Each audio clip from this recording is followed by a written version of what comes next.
This was a solo cruise and it started in Miami on a very rainy day. It's a view of rainy Miami.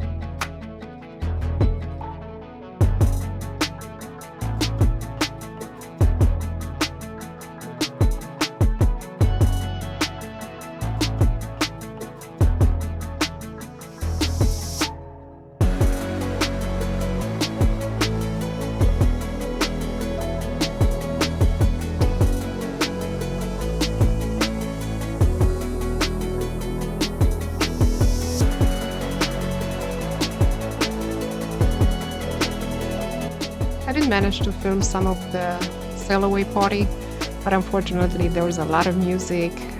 It was very loud, so I could not really vlog. So I'm just going to show you some images.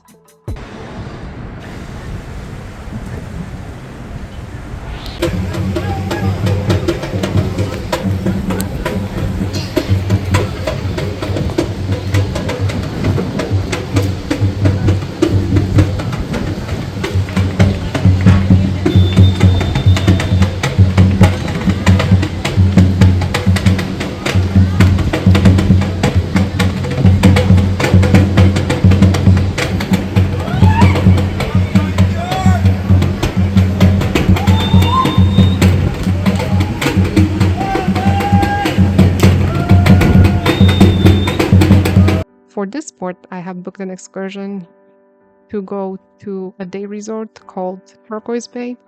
Turquoise Bay is actually on the other side of the island from the NCL port, which meant we had to drive for a long time. But at the same time, it gave me the opportunity to see a good part of the island and see how people live. And I must say that it was pretty sad. The island is so beautiful, but you can tell that people have really low income and the living standard is very low.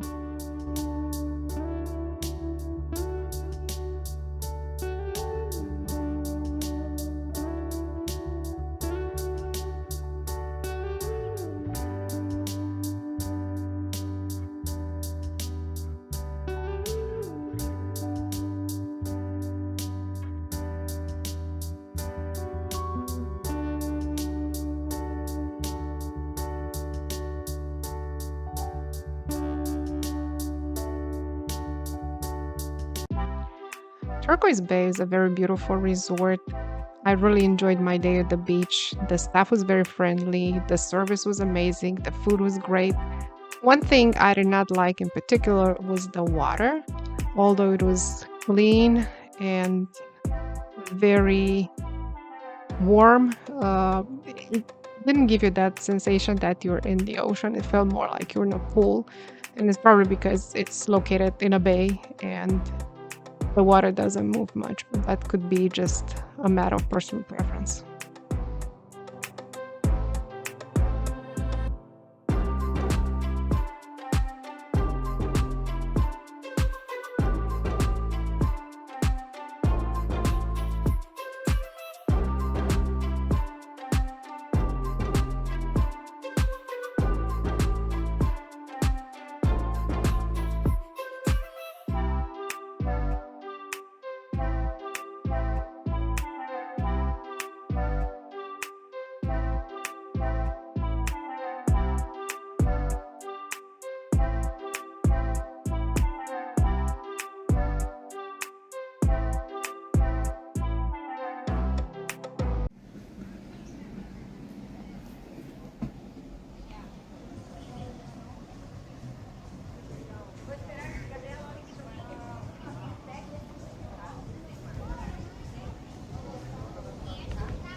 After what felt like a 3-hour walk in that 100-degree temperature and probably 100% humidity, I finally made it to the private island, Harvest Caye.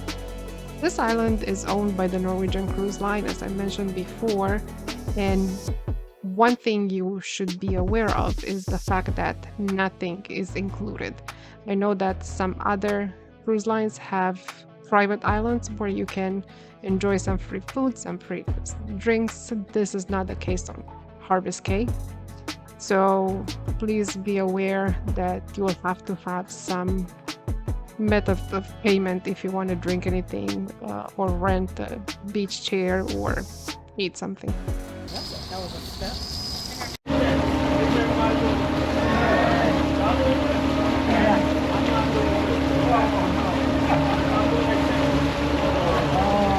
Tired of breaking a sweat, I'm tired. Oh, give me a break. The glass bottom boat excursion was pretty interesting. However, because it was a very sunny day, at times it was hard to really see the corals and the wildlife under the boat. The video doesn't really do it justice because in person I was able to see things much better. But I did notice that it's a little bit harder to see once it's on video.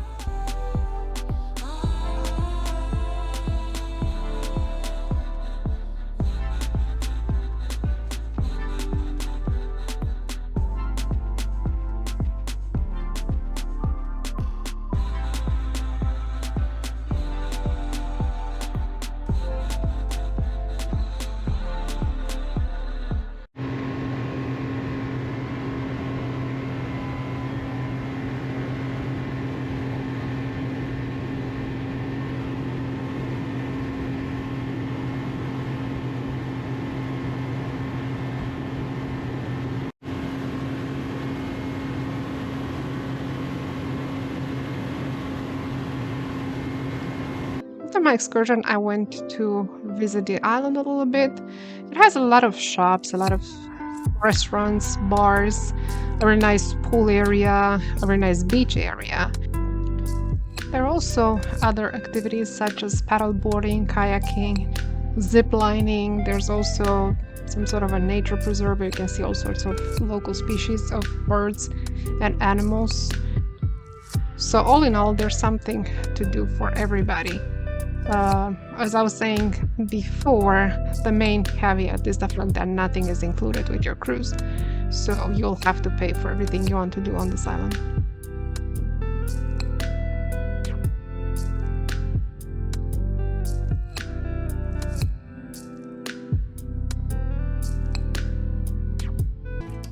The excursion I had booked was so early that I was actually supposed to be at the gathering place at the same time as we were told we can get off the ship. Fortunately, it was booked through the cruise line, so I wasn't the only one who was late, so I was able to get on the bus.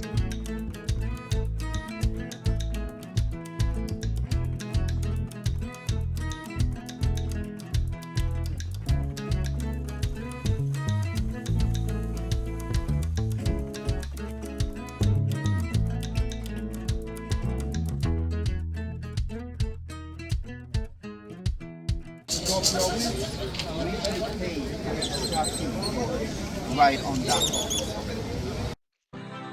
The historic location I visited was called Chakchoben, and it was located about 1 hour drive northwest of the Costa Maya port.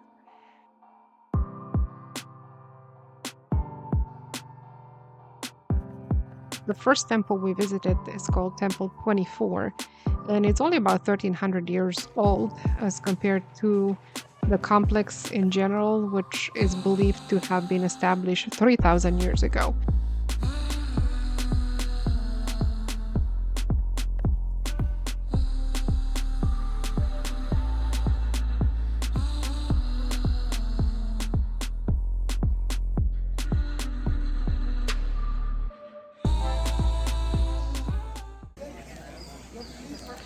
I'm gonna try to walk around and get as good as a video as I can.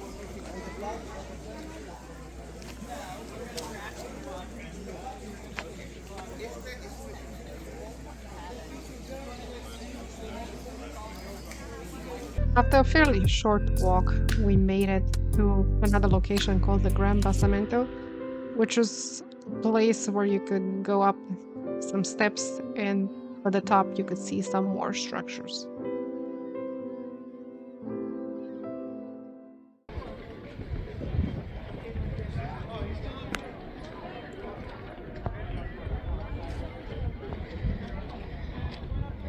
Made it to the top. It's not a lot of steps, but they're very high steps, so it's not as easy as it looks. It's beautiful.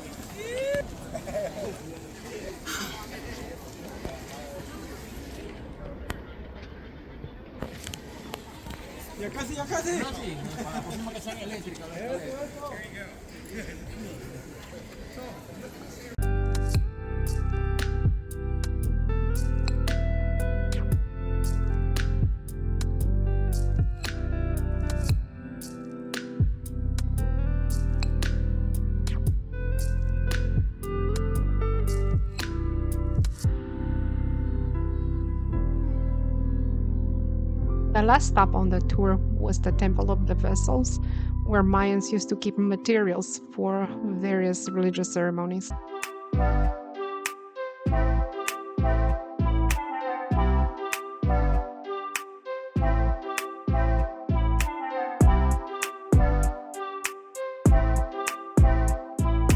Ferry over there, that's downtown area. 7 blocks from here, you will have plenty of time to walk along. It's the shopping district, but also the main plaza. There is a big sign that says Isla Cozumel. That would be a good place to take some photos. All right, guys? And around the main plaza, there's a flea market also. And let me tell you this, family, whatever you buy here, a $5, $10, $20 item goes directly to the local economy. That will be very appreciated, family, because believe it or not, we depend on you 100%.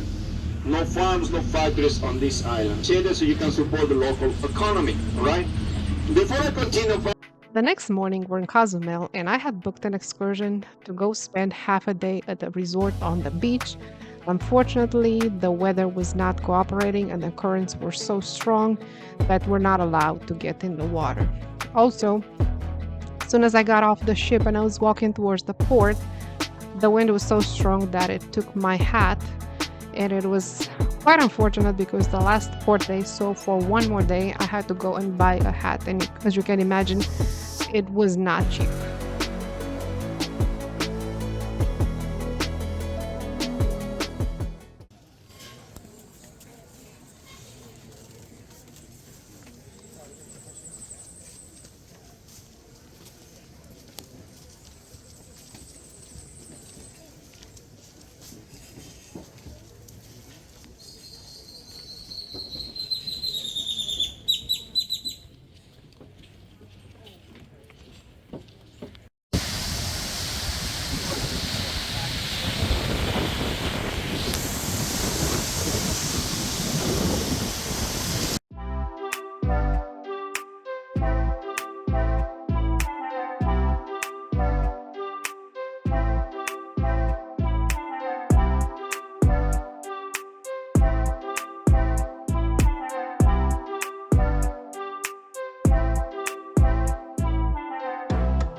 Yeah, look at this beautiful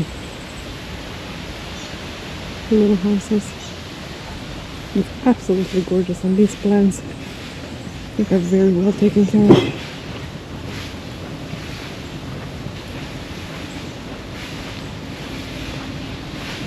Oh, wow. In case you're wondering what I was talking about, is the peacock I had just spotted on that red building's second floor balcony. You're welcome.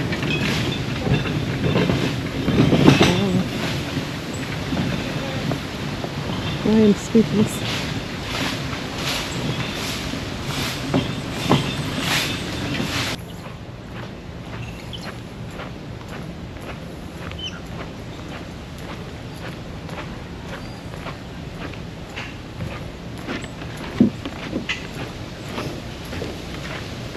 Hi. Buenas tardes.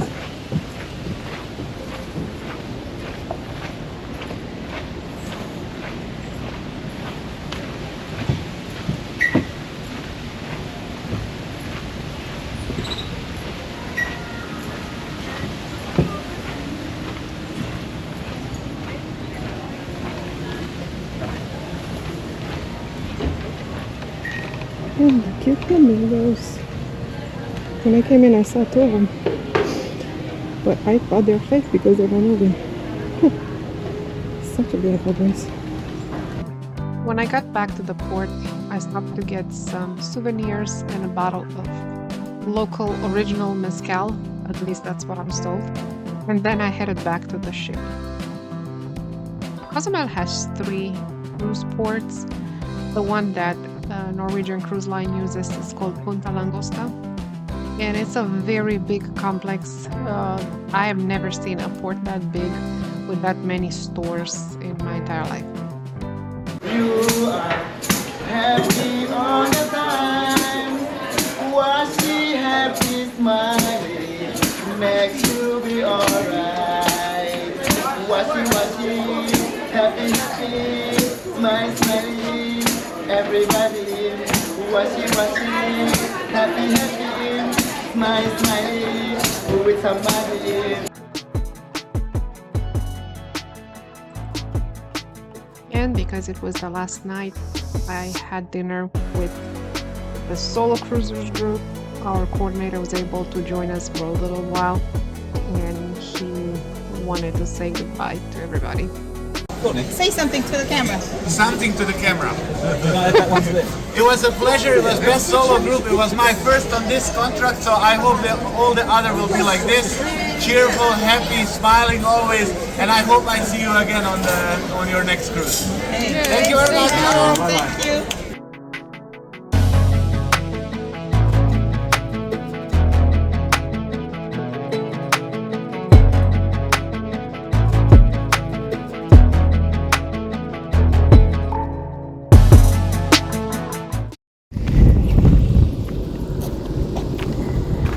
Finally made it to Sarakiniko.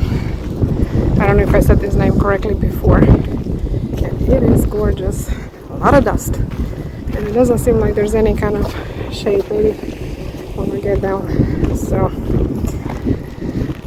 we shall see.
Yeah, we've been here for a couple hours, getting ready to catch the bus. Still a bit of time left. This place is absolutely gorgeous. The one thing I would like to recommend, bring snacks, bring drinks. There's nothing here to buy. There are no restrooms. There are some caves over there that I think people use it for that purpose, but I don't think that's how it's supposed to be. But definitely recommend coming here. It's just amazing. It's just from the port from Adamas, it's only a €2 bus ticket. And right now there are 3 buses per day. I believe in the summer it's like 5. So anyway, it's pretty convenient, but once you're here, you don't have a bus for 2 or 3 hours. So keep that in mind.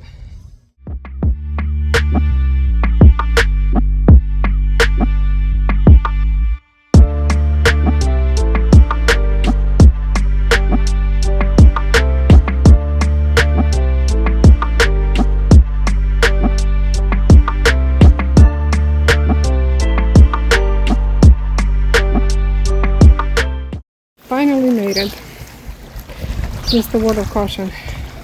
If you're taking the bus from Adamas to Tripiti, the village is actually called Klima, Klima, and it's a trek. It's at least 30 minutes going up a pretty steep hill, and I think it's probably going to take us about an hour to go back.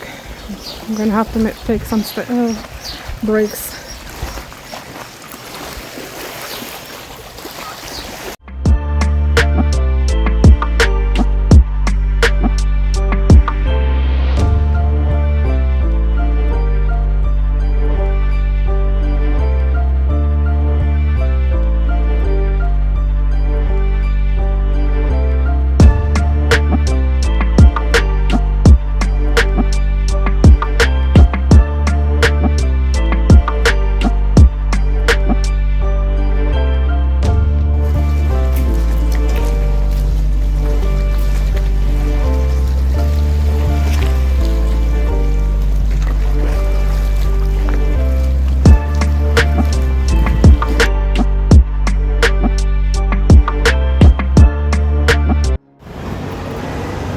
Are in Paros, in a city called Paritia, and we're heading out for a very, very late lunch.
So trying to find a fishing store, we actually managed to find a museum and this big church.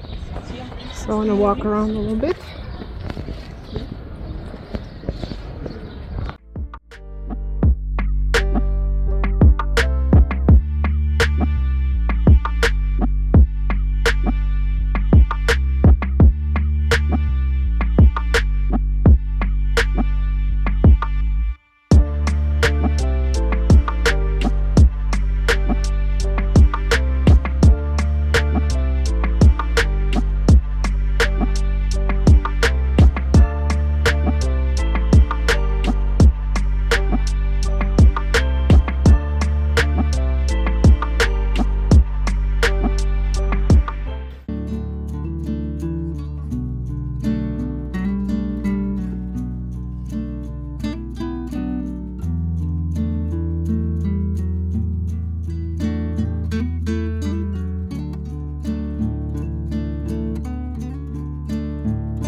Hey guys, it's day 3 here in Paros. We're headed to the bus station to go to a town called Nausa, which is on the northeast coast. There's apparently a castle there, some nice beaches, so we'll see what we can find. Talk to you later. Look how beautiful this area is. It's absolutely gorgeous. All these boats, white houses. Very nice. There's a little fort behind me, but we need to walk around to get to it. So we're gonna head that way. My dad and his fish. It's a lot of fish here.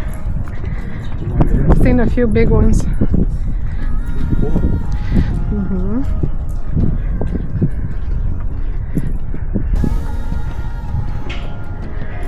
Nice restaurants right by the water. Beautiful.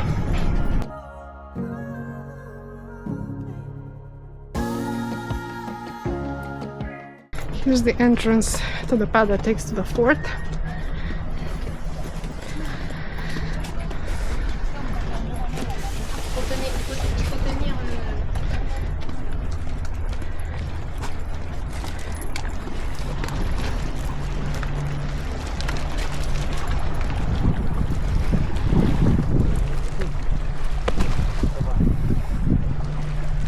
How beautiful the water is.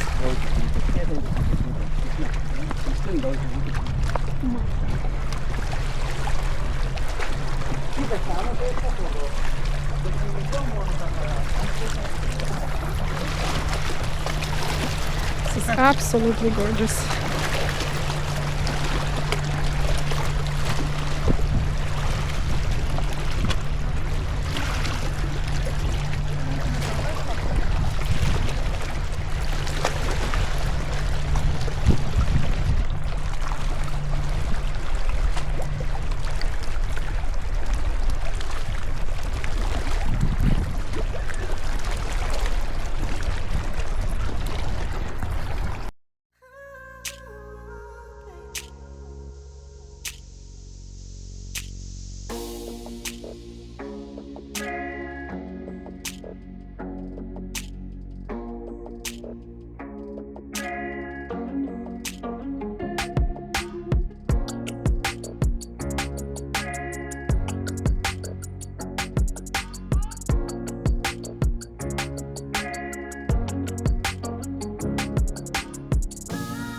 From what I understand, this is called the Venetian Castle.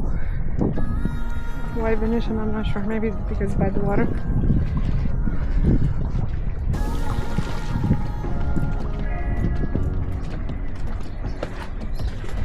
And apparently this is a very important structure for the defense of the island back in the day. And apparently one of the walls fell into the water at some point, so it used to be bigger.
Just finished eating lunch. That was a lot of fish. I actually had to take it to go. And this is the first time that we actually ask if you can take anything to go. But apparently it's okay. We just never seen anyone asking for to-go box. But yeah, you can take your food to go if you have anything left. So now we're just gonna walk for a little bit in this old town.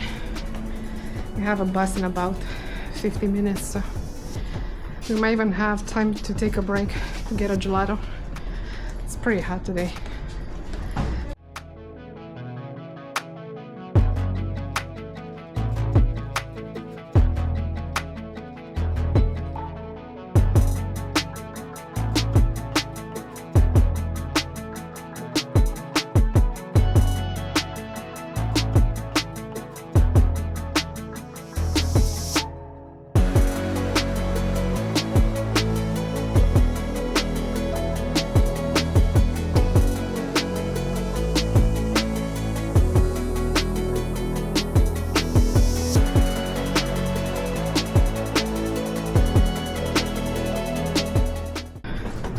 Yeah, it looks like the street is gonna take us back to the entrance in the port. But since we have some time to kill, just gonna walk around, see if we can find any interesting sights.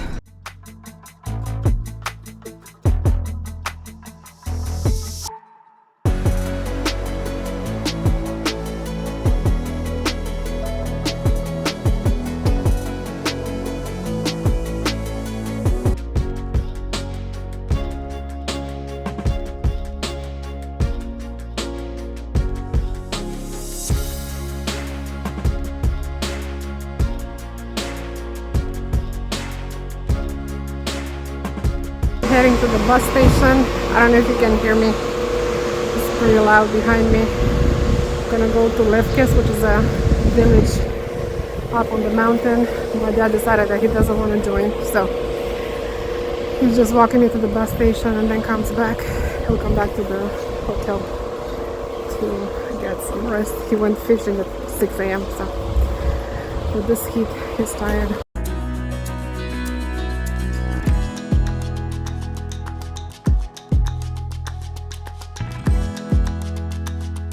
Lefkes. It was a little bit confusing because the stop is in the middle of the actual bus route, so I was afraid I'm gonna miss it, but I made it, so now I'm gonna try to get into town and see what is there to visit, and I'll talk to you later.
Finally found the church.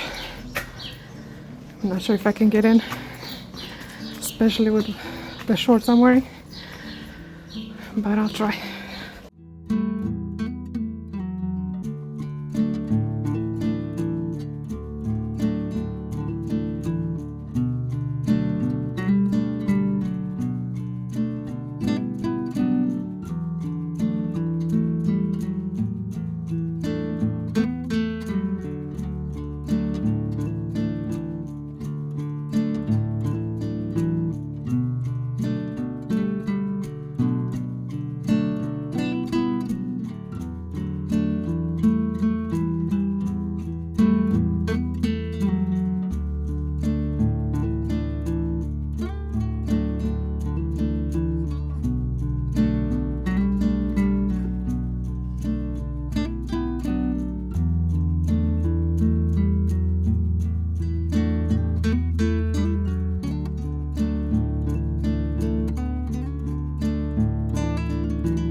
Inside for a little bit. They do have a dress code, and also you're not allowed to film or take pictures, so I had to respect that. Here in Greece, a large chunk of the population is Greek Orthodox, which happens to be actually my religion. It's very interesting to see different churches in different countries.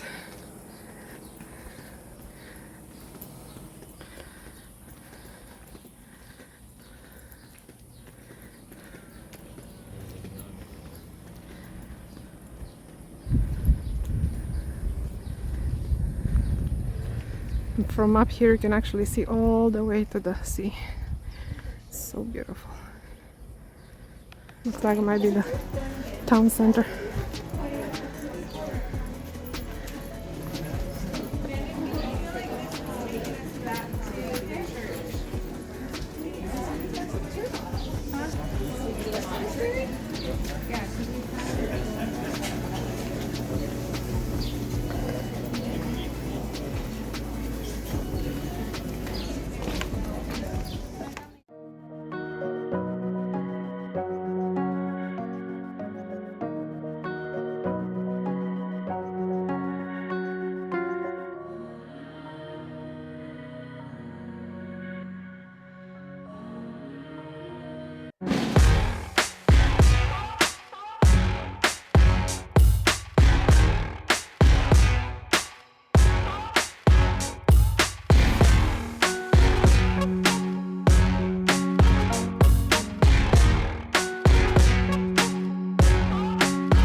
Check this out.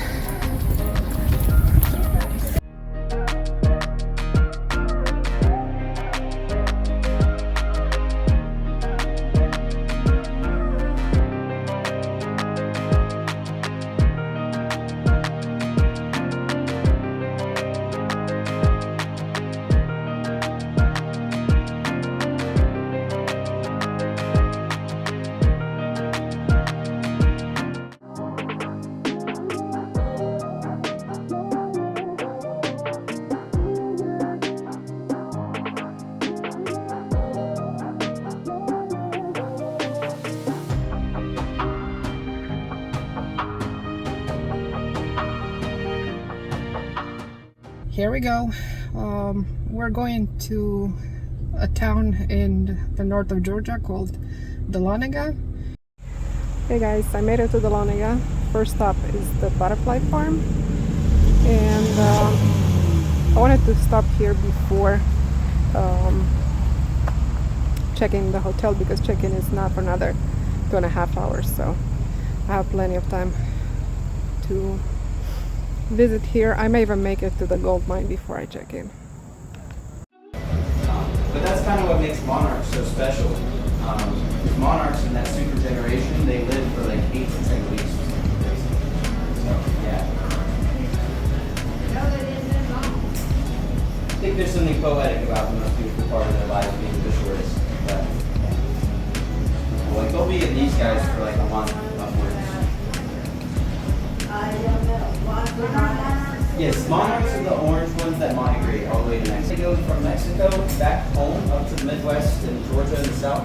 They usually go through about 3-4 different generations along the way. They live about 4 weeks-ish on average. And they like. When we got in, we were given these little sticks that you can dip into nectar, and they're supposed to attract the butterflies, but it did not seem to work. I don't know if they were full or we didn't do it the right way, but both me and this other lady that was standing next to me tried, and the butterfly just ignored us.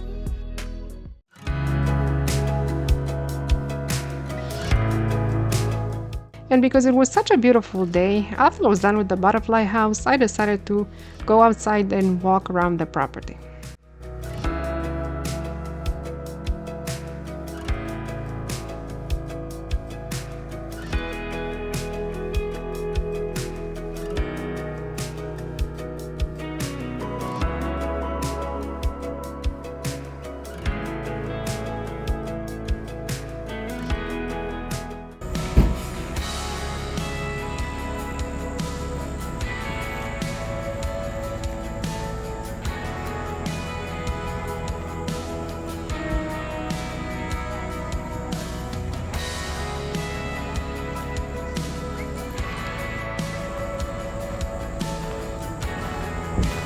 There are more butterflies outside than inside.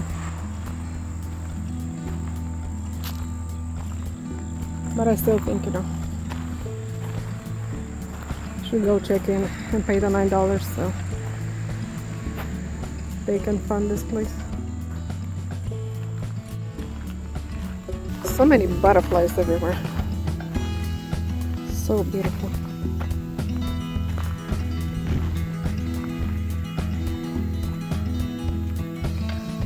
Very nice, peaceful place. I definitely recommend it.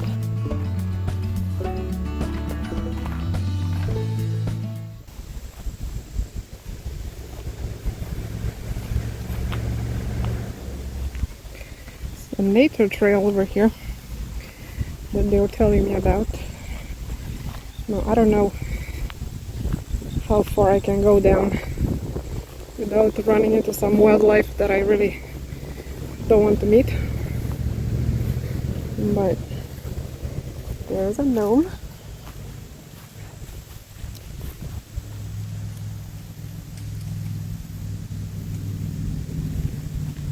Once you get to the downtown area of Dahlonega, this Consolidated Gold Mines is really easy to find. It's on the right side of the local Walmart, just going down the hill. The reason why I got lost is because I took the wrong turn out of the Butterfly Farms parking lot, and then it was impossible to turn around, and I didn't really want to get on people's driveways or properties, so I kept going until I was able to turn. This was the room where I was supposed to wait for the underground tour to start. Unfortunately, they were not ready for us, so I was told I should go and do the gold panning. The gold panning was included in the underground tour and it cost $25. I have also purchased a bucket of gems. It was the small bucket and that one was $30, but it was a huge 5-gallon bucket. The bucket is filled with sand and some gemstones that they throw in there. And then you're supposed to clean up the sand, and whatever gems you find, they'll evaluate for you. And you can keep them, but they can tell you if they're worth anything or not. After I listened to the instructions, I started panning for gold, not following any of the instructions that I just heard.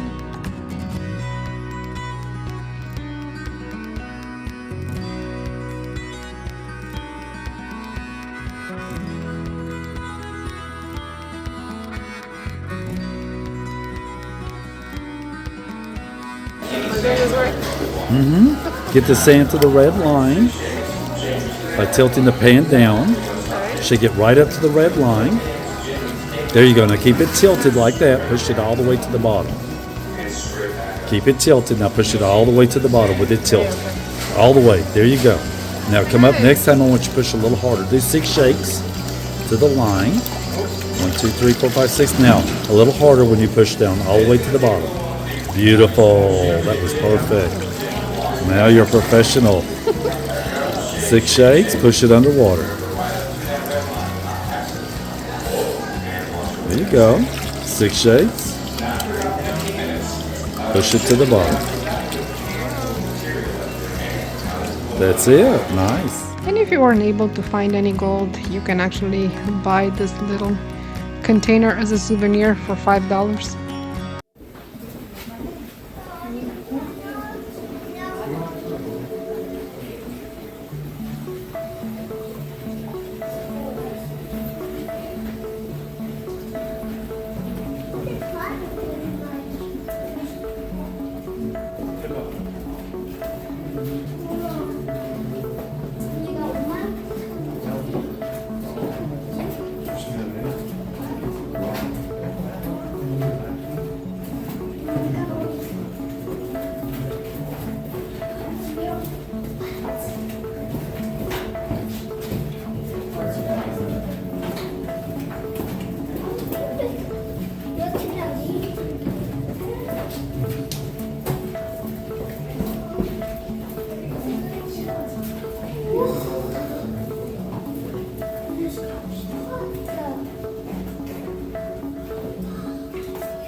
And then, since I have not found any gold in my little pan or down in the mine, I decided that maybe I'll try my luck with these gems.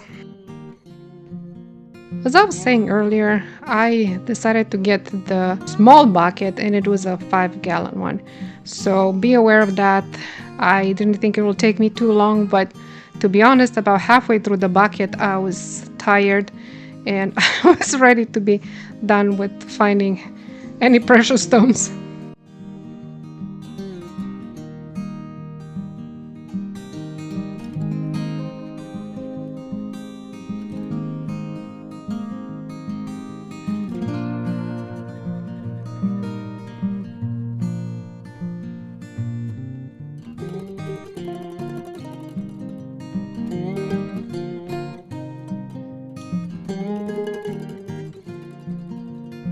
With my bag in tow, I went to see Mr. Mike, who was going to evaluate my loot and tell me if it's worth anything.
Very nice evening here in town.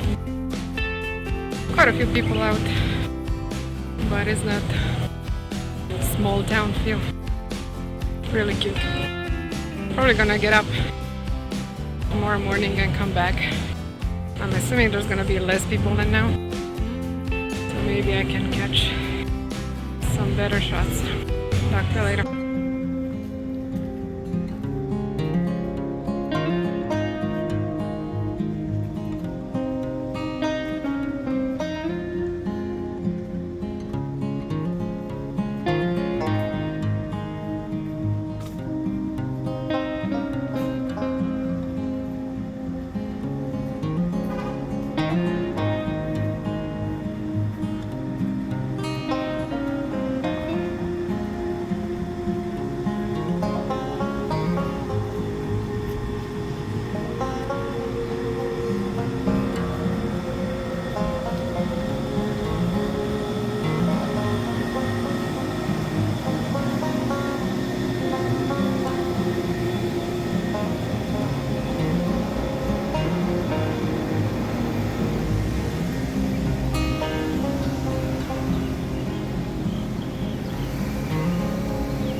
As we got closer to Juneau and entering into Stevens Passage, we've noticed the water color changing from maybe a dark blue to aquamarine green, which was really interesting. I don't think I've ever seen water that color in an ocean.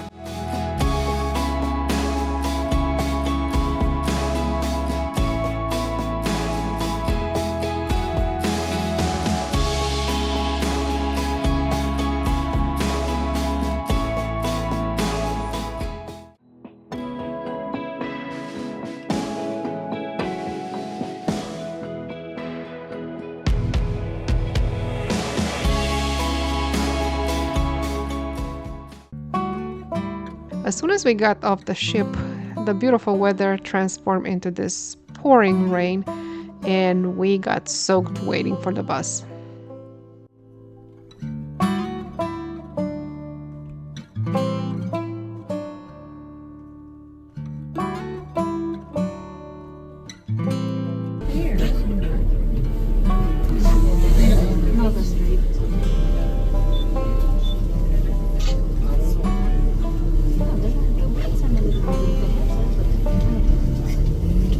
That's pretty cool. Try it out. There we go.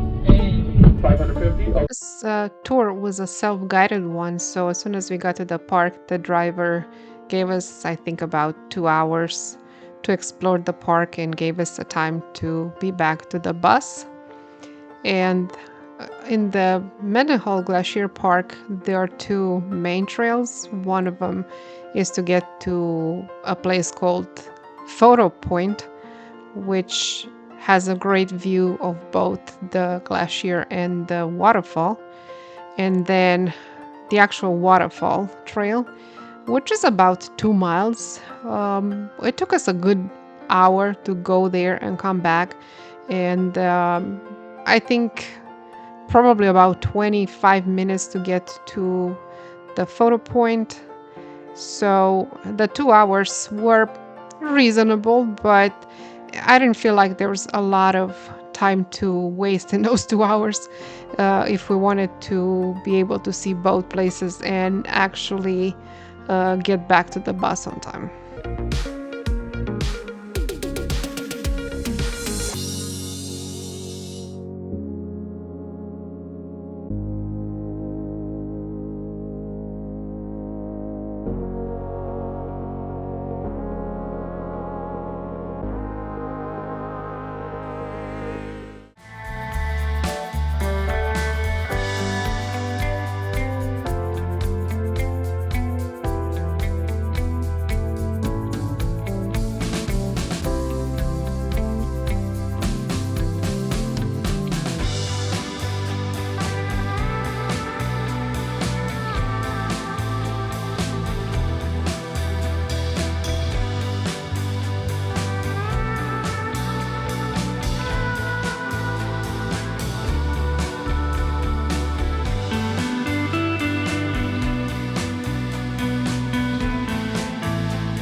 Yeah, that'd be fine.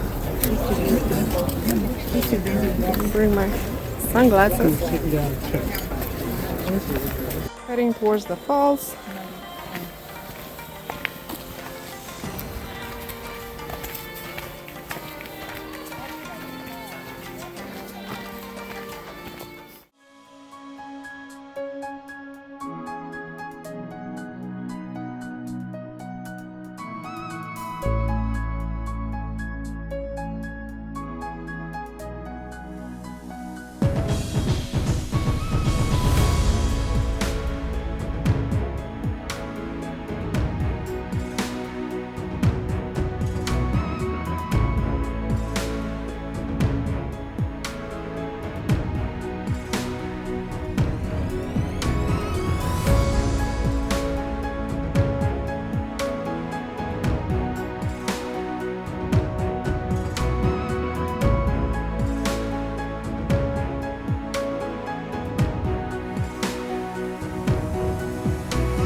the only aerial tramway here in southeast Alaska.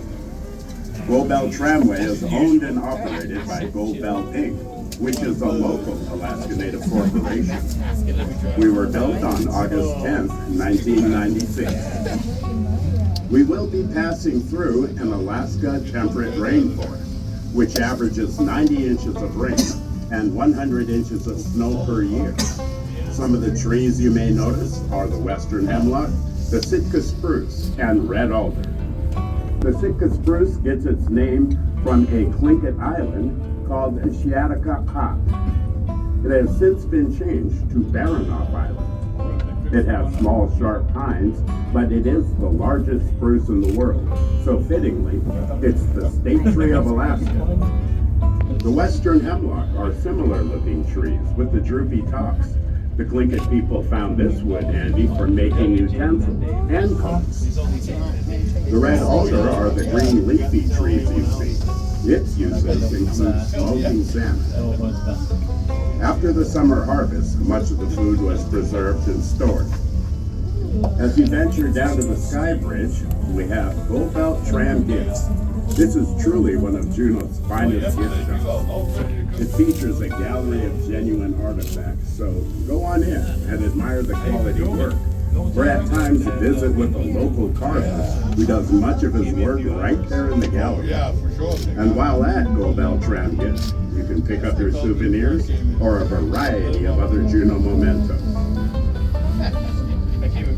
The Timberline Bar and Grill overlooks a beautiful view of the Gaston Ocean and the Inside Passage. You can enjoy tasty Alaska seafood featuring halibut and crab, as well as a large variety of beverages. Next to the restaurant, we have the Chilkat Theater with a complimentary film called Seeing Daylight. It's an award-winning documentary based on the Tlingit culture here in southeast Alaska, and it features many local natives. It plays at the top and the bottom of the hour. It runs about 18 minutes. We have a tram car running every 5 to 10 minutes, so if you end up missing one, don't worry. It's a short wait. Once we reach the top, we will be unloading onto the Sky Bridge. The Sky Bridge has windows all the way around for you to enjoy the beautiful view. All that we ask is that you please don't put any of your valuable items outside of those windows, because if they drop, they're gone. Oh, yeah.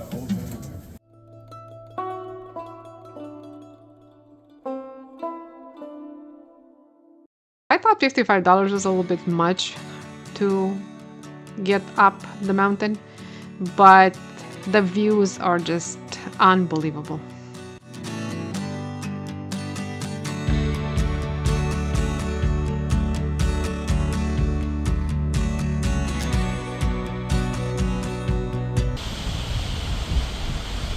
Have you ever woken up in a place where from the first moment you open your eyes, the scenery that you're able to see was so beautiful that you could only feel blessed for having the chance of being there? That's kind of how I felt every day I woke up on this Alaskan cruise. And I'm sure there are a lot of other beautiful places that I have not had the chance to see. But to me, from all my travels, all the places that I have seen, this is one of the most beautiful places. I used to believe that Hawaii must be the most beautiful place on earth. Well, Alaska is sure giving Hawaii a run for its money. I would say that although they are different, their beauty is probably around the same level. Good morning, guys. We're entering Glacier Bay this morning. After a quick hot tea break, it was time to go back outside and try to spot some more wildlife.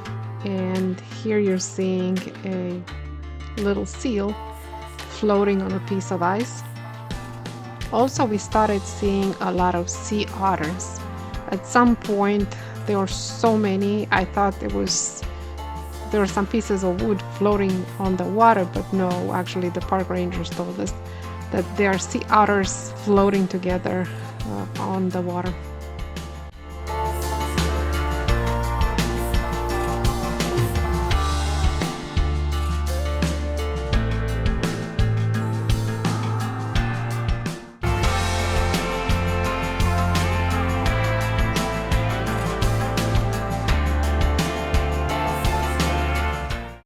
We are now in view of Reed Glacier in Reed Inlet. And to celebrate one of our first glacier readings in Glacier Bay, I'd like to talk a little bit and celebrate another glacier that was quite notable quite some time ago. Named after John Muir, the Muir Glacier was once said to be 250 to 400 feet high and at least a mile and a half wide in size, according to Professor Hugh Frederick Wright in 1886. Muir Glacier now sits at half a mile wide and only about 13 inches long and is no longer considered a tidewater glacier.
First of all, I'd like to say congratulations.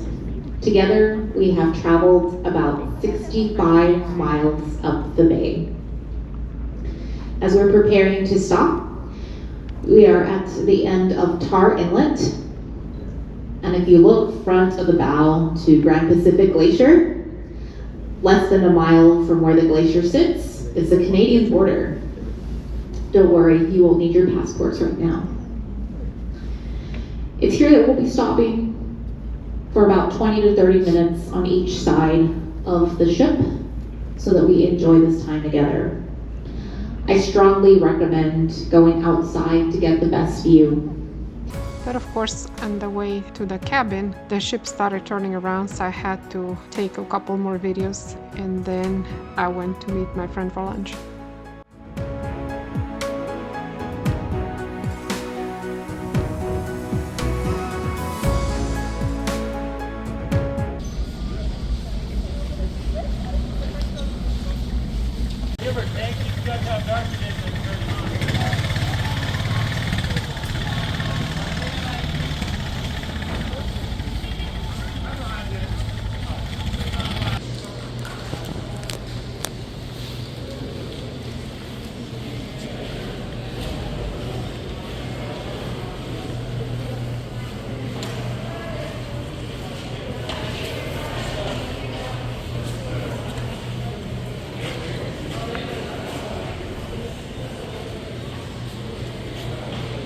We have finally got off the boat in Icy Strait Point.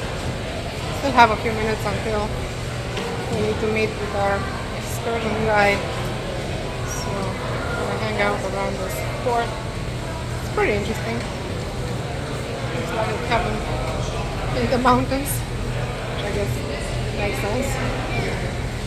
So see you all on a hike. Bye. Icy Strait Point is only a cruise ship stop, it's not an actual town. It does feature some activities such as the world's longest zip rider, some rope courses, and a few restaurants and bars. In Southeast Alaska in about 3 or 4 years due to our sea otter population. One fun fact about this Hoonah town is that it has 886 people. However, the forest around it has around 4,000 brown bears. And initially, when you hear there are bears in the woods, you think, okay, that's normal. But when you see one of the tour guides wearing hunting gear and actually being ready to protect us if anything happens, it becomes real. And then you see bear poop all over the trail. We're lucky not to run directly into a bear, but chances are there were bears around the trail. I'm not telling you this to scare you, but this hike had quite a bit of excitement, if I may say so. It was an amazing hike, very beautiful views. I don't regret doing it. I might even do it again if I have the chance. But yeah, that's one thing you have to keep in mind. Wildlife is everywhere in Alaska.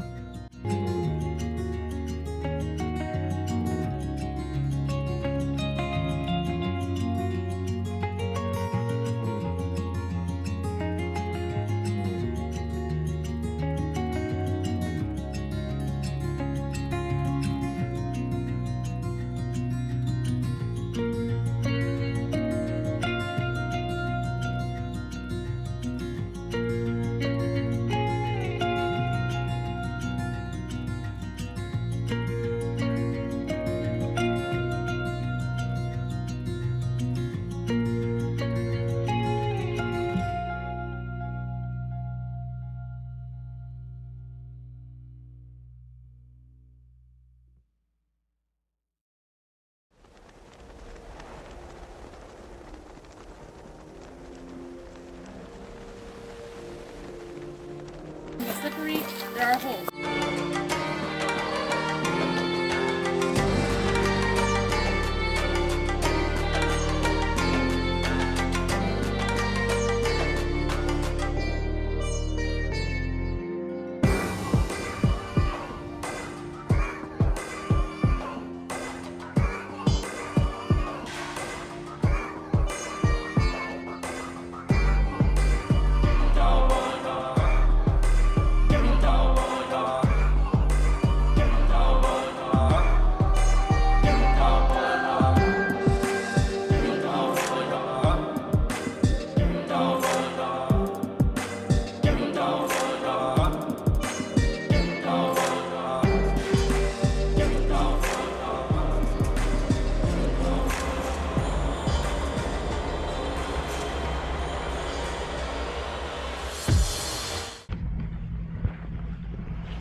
We are back from the hiking trip.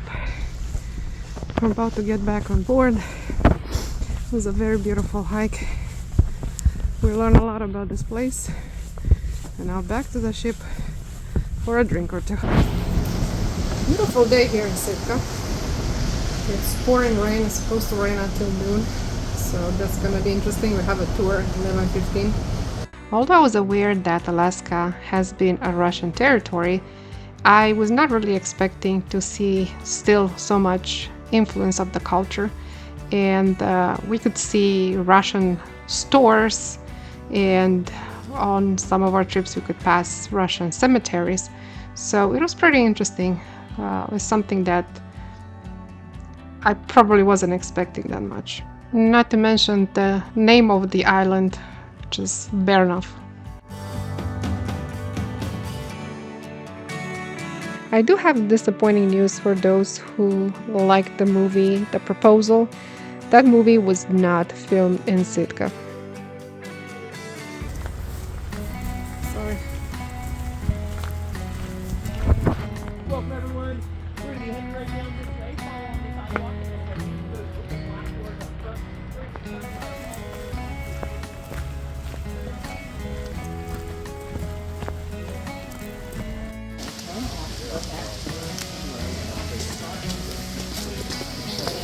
Everybody, welcome on in. We're gonna wait for everybody to unload off the buses, but while you guys are in here.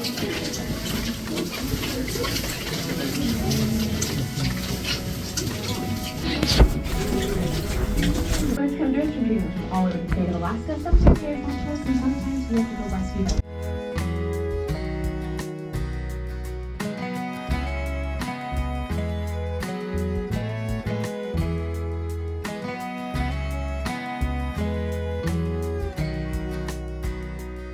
The goal of the Alaska Raptor Center is to get injured raptors and bring them in and try to rehabilitate them. They have that room that I was showing you earlier where that bald eagle was learning how to fly again. But unfortunately, some of these birds will never be recovered fully. So in that case, they become permanent residents of this facility.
And this is a replica of a bald eagle nest, and believe it or not, their nests are 4 to 6 feet wide and about 3 feet deep. So this replica is pretty much what a nest would look like.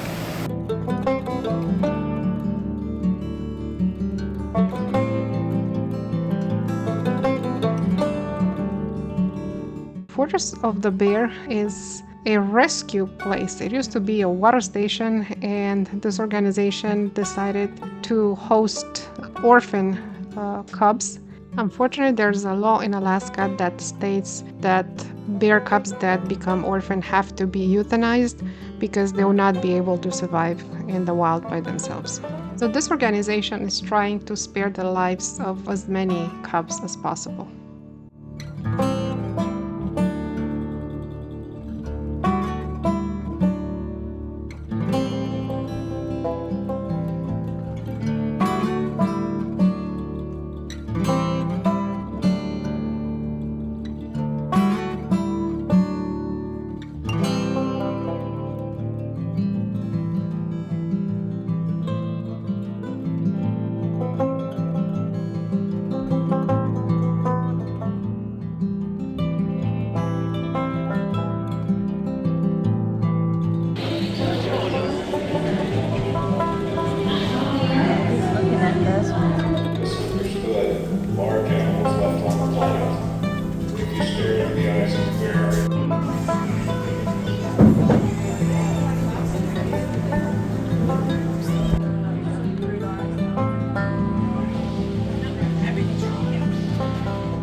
grocery store donates whatever's out of date. So there's less. Yeah, more interior rounders like grizzly bears,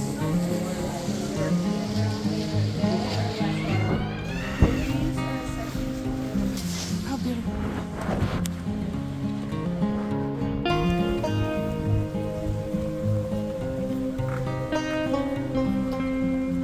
Fortress of the Bear has both brown bears and black bears. Unfortunately, they cannot really cohabitate well together, so they have to be separated.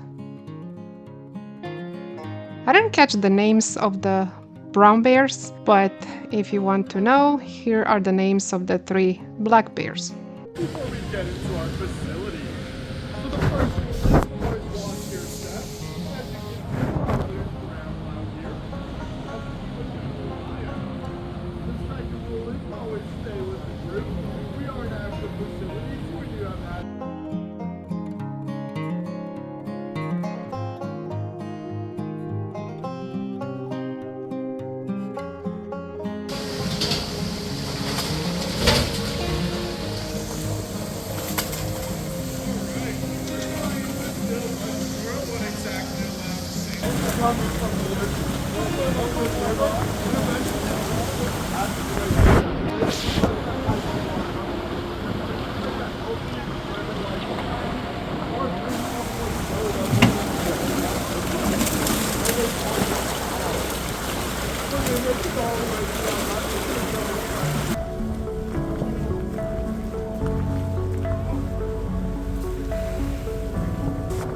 And another interesting fact is that the fish somehow is being released into the ocean. They live their fish life, and then when it's time to lay their eggs, they swim back into this hatchery where they are gathered and fish eggs are collected.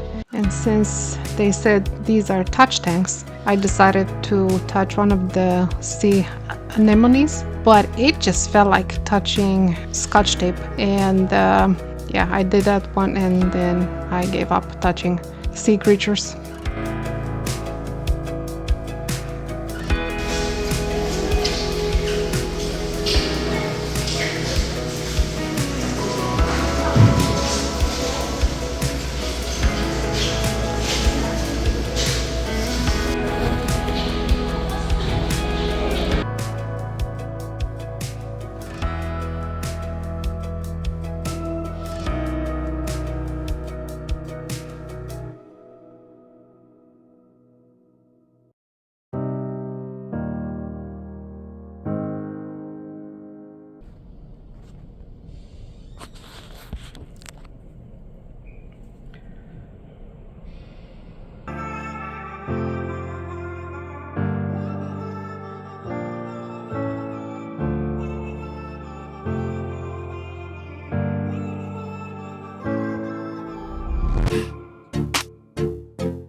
Right outside of the Tongass Historical Museum, there's the famous Ketchikan Creek Street, which is actually a boardwalk alongside a creek.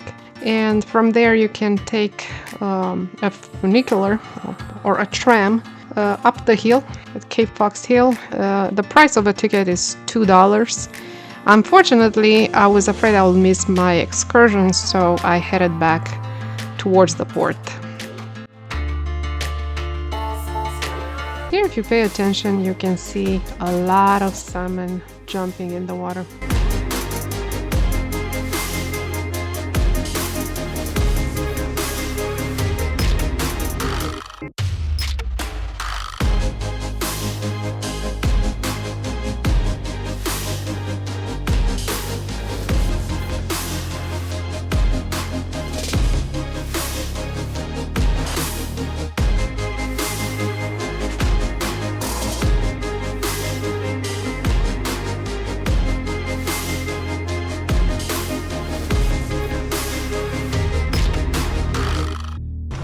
But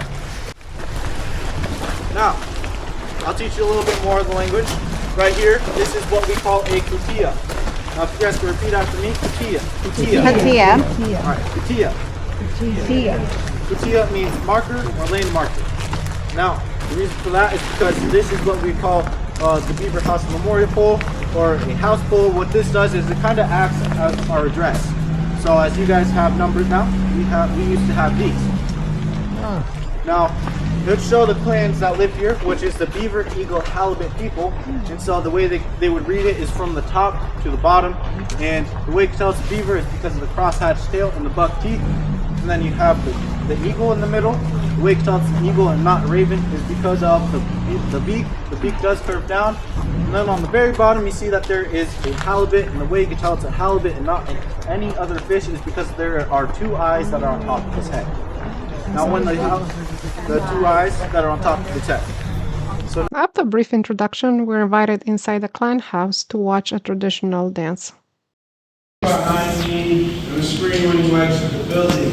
Now the way you can tell it's a beaver is by its cross-hatched tail, its teeth, and a beaver usually holds a stick in its hands or in its mouth. In this case, both.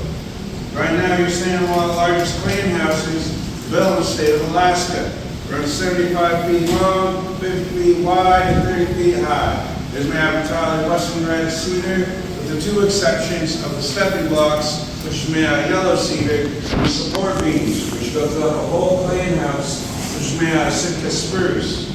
Now when you walk in, there are a few things you may have noticed. One of them being is that the floorboards are a little loose. This is because we try to build as traditional as possible.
After the traditional dance, the tour continued outside in the totem park, and it was very interesting to hear how each totem pole tells a story, sometimes a very long and intricate story that I never would have gotten by just looking at it, but I guess You have to be from there to understand all the traditional symbols and what every single one of them represents. I would definitely recommend that you go and visit. This is a great place. I am going to Chattanooga in Tennessee, which is about a 2-hour drive from the Atlanta area.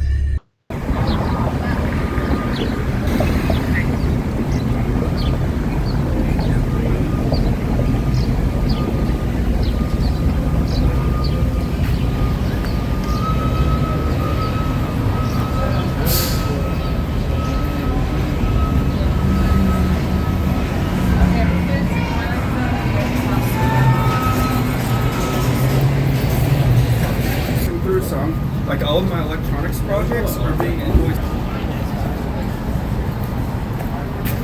This area gives me a little bit of a small town feel, although it's not exactly a small town. It's a pretty big city.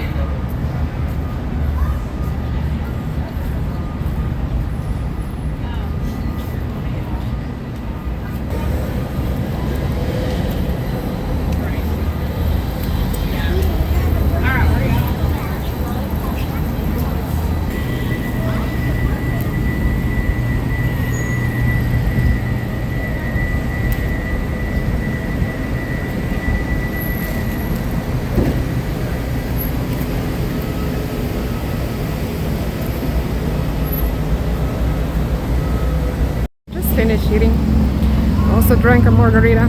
This is the second drink I had since I got back from the cruise 6 weeks ago. But the video starts getting shaky and you don't understand what I'm saying, please to know why.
I didn't know what it was.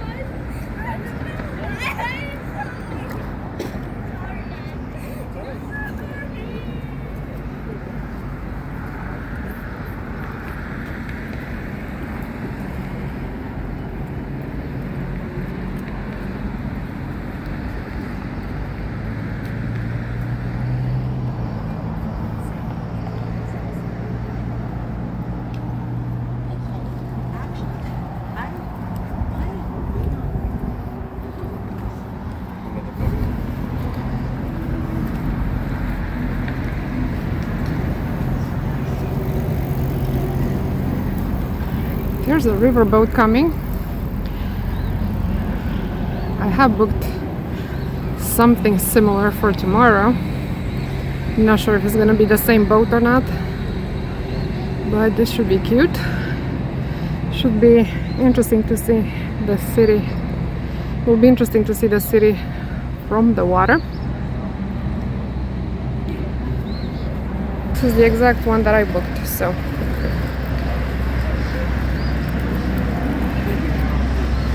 I'm gonna have to make sure I'm there early so I can catch a good spot for recording so you guys can see what's going on.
Made it to College Park.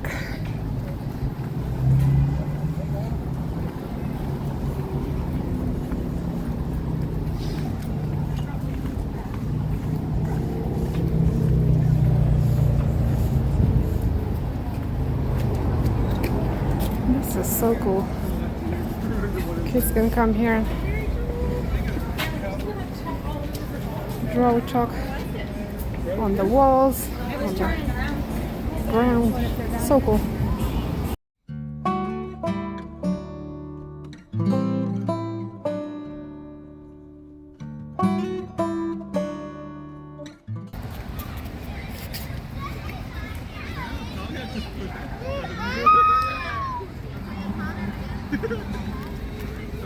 Yes, 1, 2, 3. There we go. Okay. Good. A band is about to play, so I think I won't be able to talk that much anymore.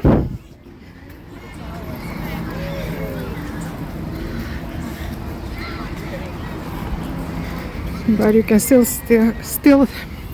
we can still see this beautiful river.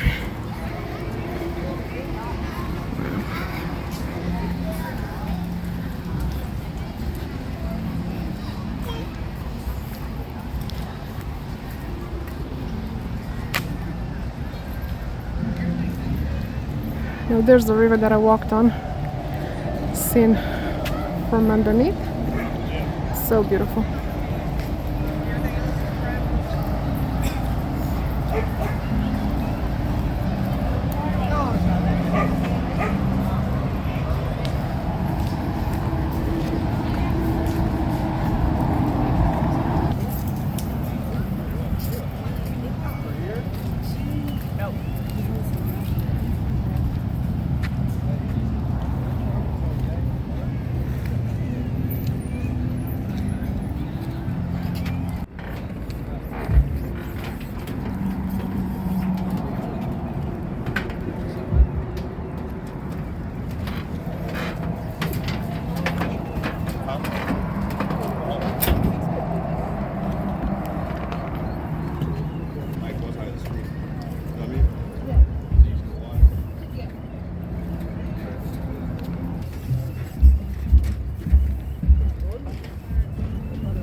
am on the Lookout Mountain Incline Railway.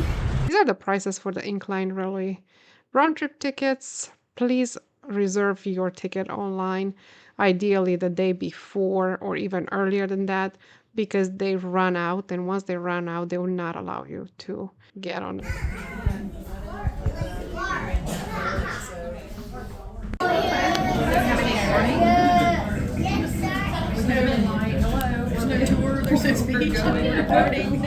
Alright folks, welcome to the Incline. I apologize ahead of time, my voice is completely gone, so I'll give you a little bit of an introduction right here and a little bit of information once we get to the top. My name is Michael, I'm your conductor and paramedic for the ride up. This is Tennessee Department of Transportation Railway. You are to remain seated at any time the trains are moving. If you have any questions, you're free to ask me at any time. And I will be playing some information across the loudspeakers.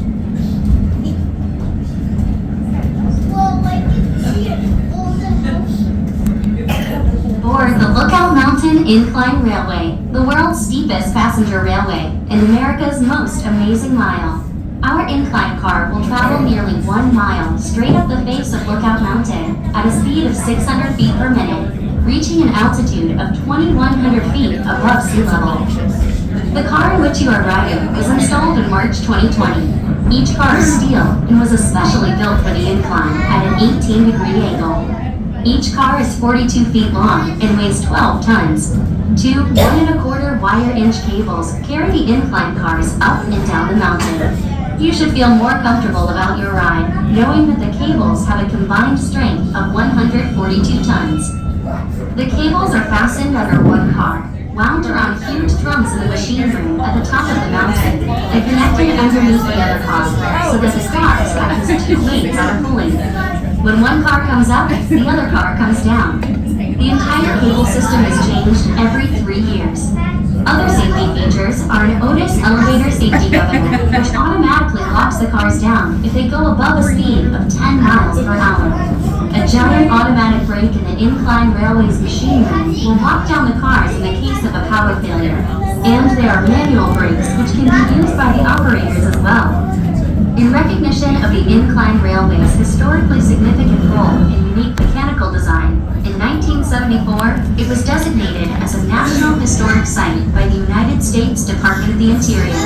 Also, in 1991, it was designated as a National Historic Mechanical Engineering Landmark by the American Society of Mechanical Engineers. The incline began making history 125 years ago on November 16, 1895, when the car first reached the crest of the mountain. The car was made of wood and had open windows, which gave the passengers an exhilarating feeling as they traveled up and down the mountain. In the early days, the power was supplied by huge coal-burning steam engines situated at the powerhouse at the crest of the mountain. On each trip, the incline cars would carry coal for use in the boilers in specially designed containers attached to the upper end of the cars. In 1911, the coal-burning engines were converted to an electrical system. Today, the two 120-horsepower motors, huge drum gears, and other operating machinery that provide power for the car can be seen at the top of the station through a viewing area, a not-to-be-missed part of your incline experience today. Lookout Mountain is part of the Cumberland Mountains, part of the Appalachian chain, as are the Great Smoky Mountains. Lookout Mountain is the southernmost mountain in the Appalachians. Many of the mountain residents use the incline sometimes as their only link to the top of the mountain when we have ice and snow, which is luckily not too often. The incline has also been used to haul freight, mail, and school children. As the incline is the fastest mode of transportation up and down the mountain, it has also helped mothers get to the hospital on time. There have also been several weddings aboard the incline while the cars climb the mountain. As the incline climbs historic Lookout Mountain, it will travel through the cities of Chattanooga and Lookout Mountain, as well as Hamilton County, Chickamauga, and Chattanooga National Military Battlefield. Traveling up the mountain, you'll notice the temperature is cooler, since there is an approximate 8-degree temperature difference between the Chattanooga Valley and Lookout Mountain stations. The grade of the track at the steepest point near the top is 72.7%, giving the incline the unique distinction of being the steepest passenger railway in the world. When we reach observation points on Lookout Mountain for a breathtaking view of the Chattanooga Valley. On a clear day, you can see 6 states. For those of you who enjoy history, plan to visit Point Park, located 3 blocks from the Lookout Mountain Station. Point Park is part of the Chickamauga and Chattanooga National Military Park, the nation's oldest and largest of its kind. The Civil War Battle Above the Clouds was fought in part at the park's current site in November 1863. The battle took place on a day so rainy, misty, and foggy that many times the soldiers had to withhold their rifle fire for fear of hitting friends rather than foe. Thus, it was named the Battle Above the Clouds. Another problem in defending the mountain, as the soldiers lowered their cannons to fire on the troops coming up from the mountain below, the cannonball would roll out of the cannon barrel. When General Grant was on Lookout Mountain in 1863, it took him nearly 4 hours to hit these rough roads to reach the top. But, as every visitor to the Point Park area discovers, it's worth the effort. Today, the Incline Railway takes you almost a mile straight up Lookout Mountain in about 10 minutes. At Point Park, you too can marvel at the view that General Grant saw in the Tennessee River Valley, 1,500 feet below. For a more unique look into Civil War history, be sure to visit the Point Park Visitor Center and Battles for Chattanooga Electric Mountain Museum. We hope you enjoyed your ride on the Incline. When you reach the Lookout Mountain Station, take your time and enjoy shopping, the observation decks, machinery, and the Incline Centennial Photo History Exhibit. On behalf of all current employees, we hope you have a nice visit on historic Lookout Mountain.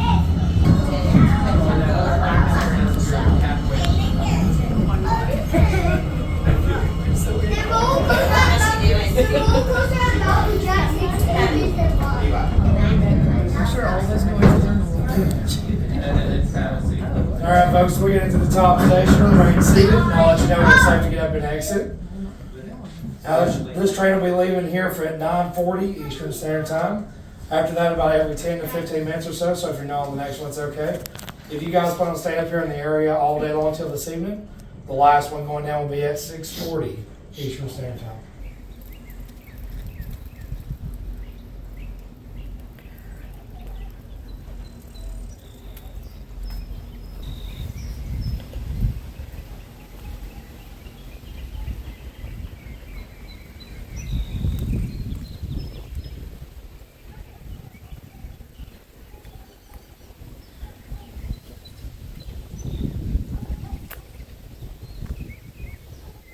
It doesn't get much better than this, right?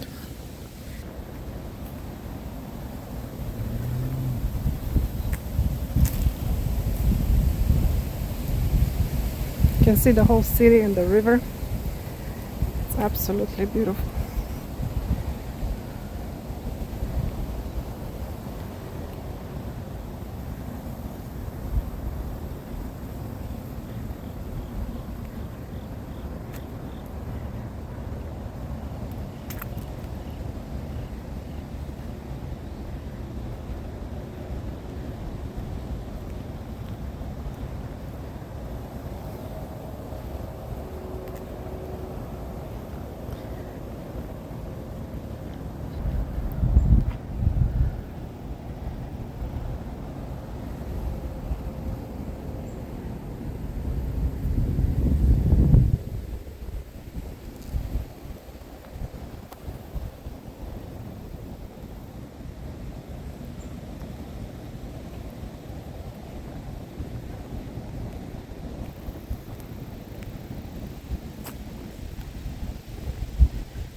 These views are spectacular.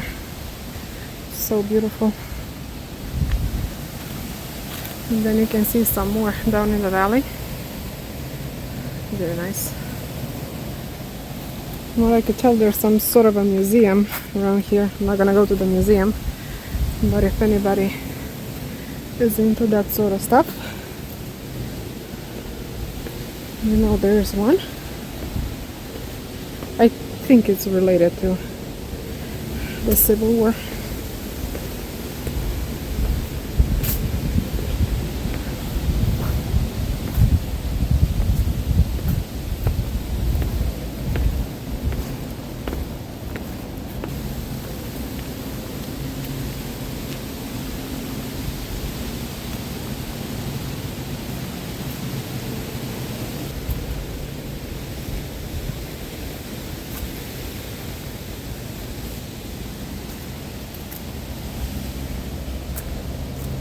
Trying to be mindful where I'm going, where I'm stepping, because I'm by myself, so I need to stay safe.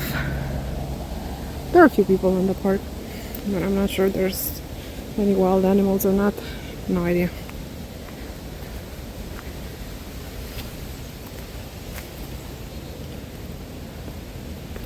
Okay, so this might be the museum. I'm not sure.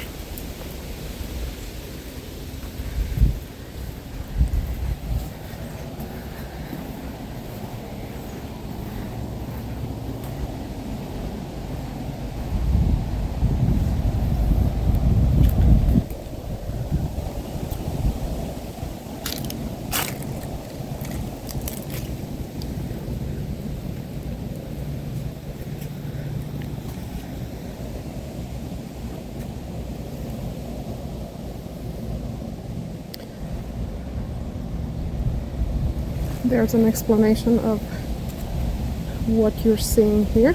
Apparently this is facing northwest.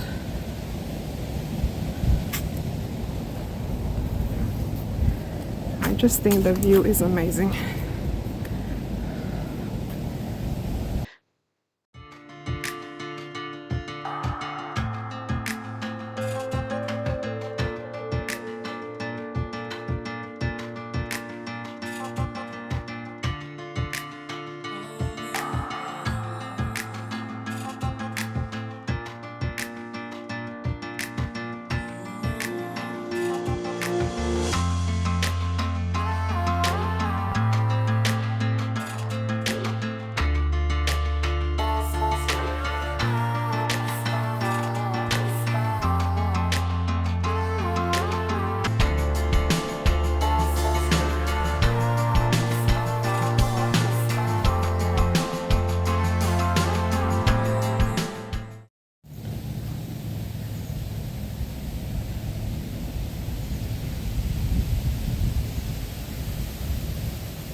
Alright folks, welcome to the Incline. My name is Michael, I'll be your conductor and paramedic for the ride down.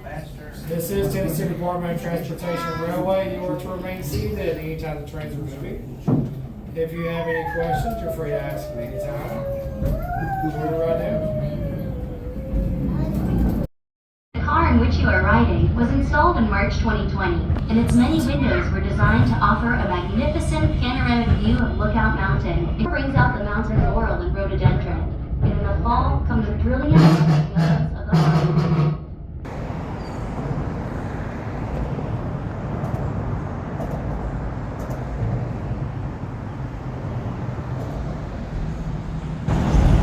made it to the river.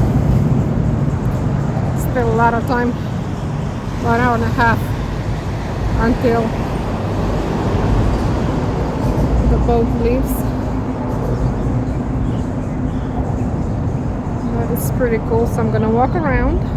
Southern Belle and Chattanooga Docks are to the right. Overboard Bar and Grill to the left. Mayor's Mansion Inn, whatever that is, and the gift shop on the right. So go to the right and then I'll return.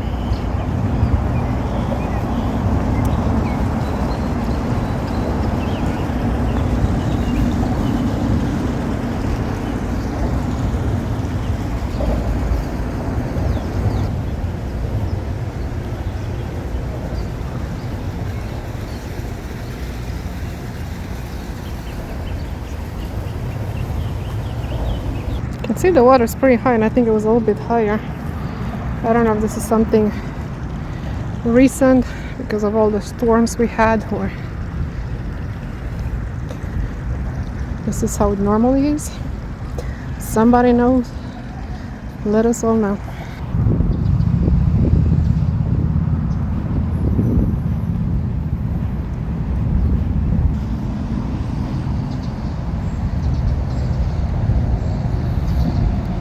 Look right behind that first bridge. You can buy tickets online or in person. It did not seem that you would run the risk of not finding tickets on the day of the sightseeing cruise. But be aware that if you buy these tickets online, there is a no cancellation policy regardless of the reason. The moon pie was included in the ticket, and it was the first time I had a moon pie.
Thank you.